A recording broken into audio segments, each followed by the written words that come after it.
Hello, Thomas and I work in the Learning Innovation Support Unit at the University of Glasgow.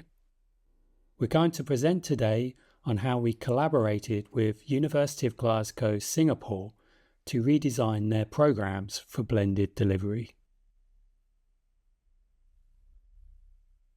In partnership with the Singapore Institute of Technology, UGS provides 5 joint honours degree programs to students in Singapore.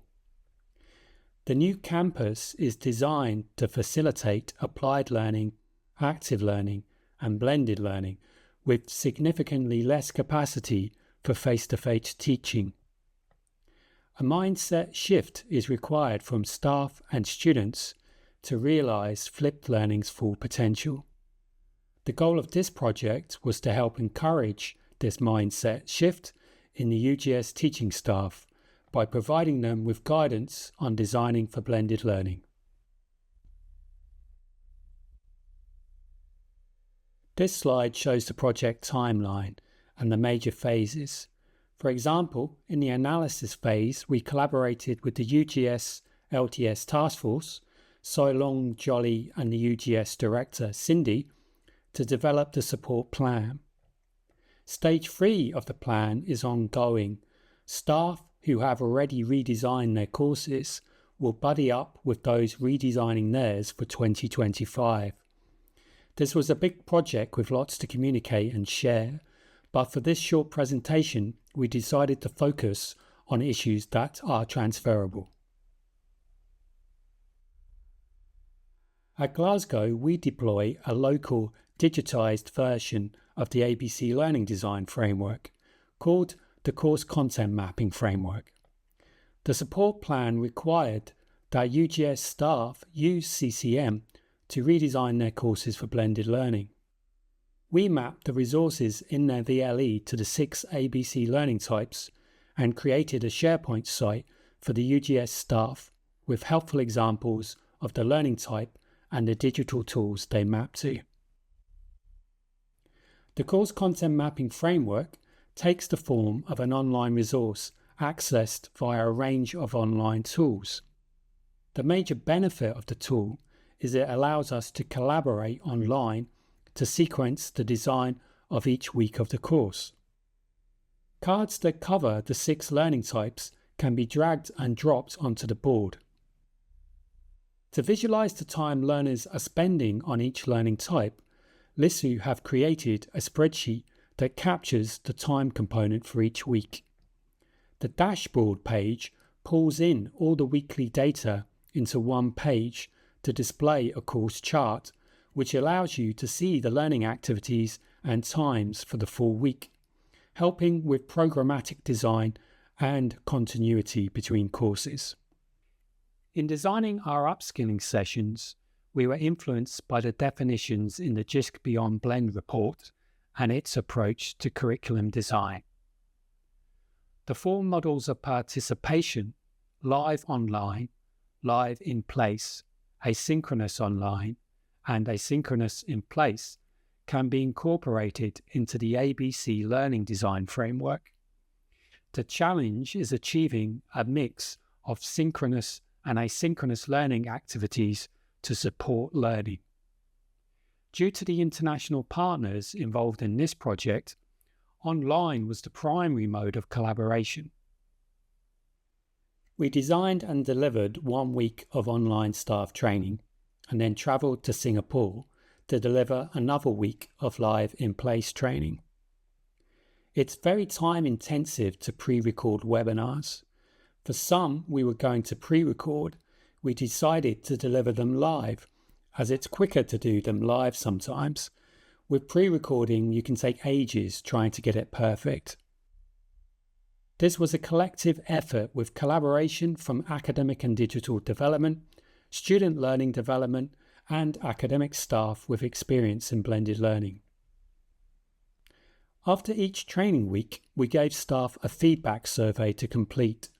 We included the same questions so we could do a comparison. We asked them on a like-it scale from fully disagree to fully agree if they felt the session information was clear, felt able to contribute to discussion, and if they felt able to participate in activities.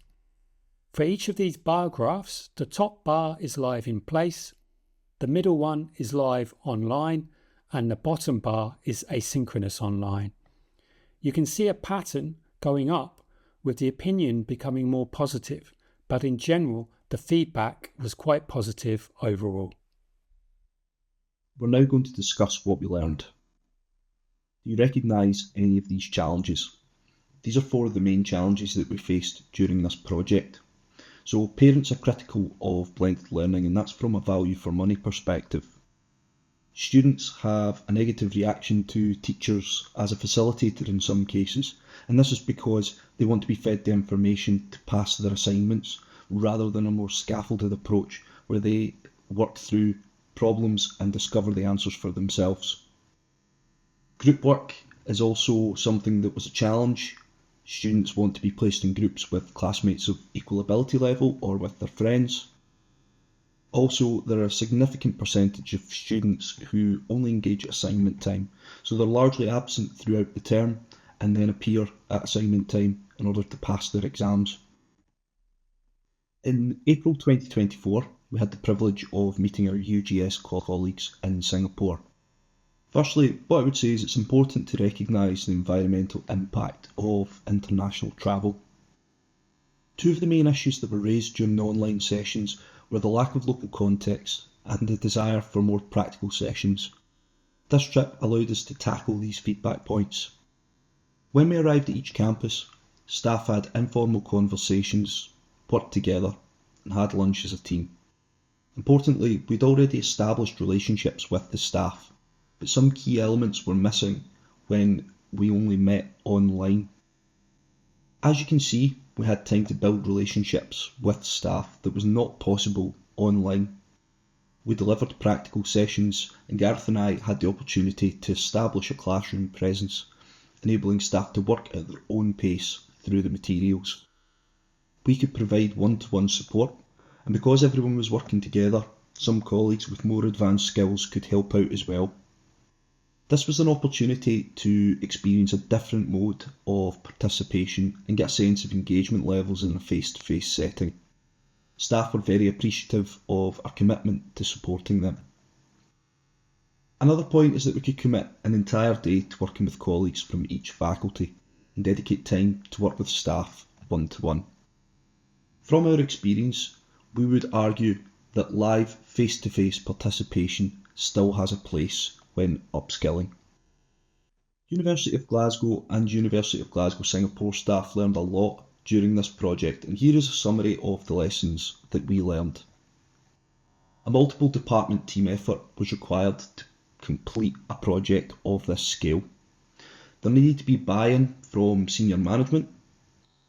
Regarding different subject areas, there were a variety of different delivery styles, learning outcomes and learner profiles.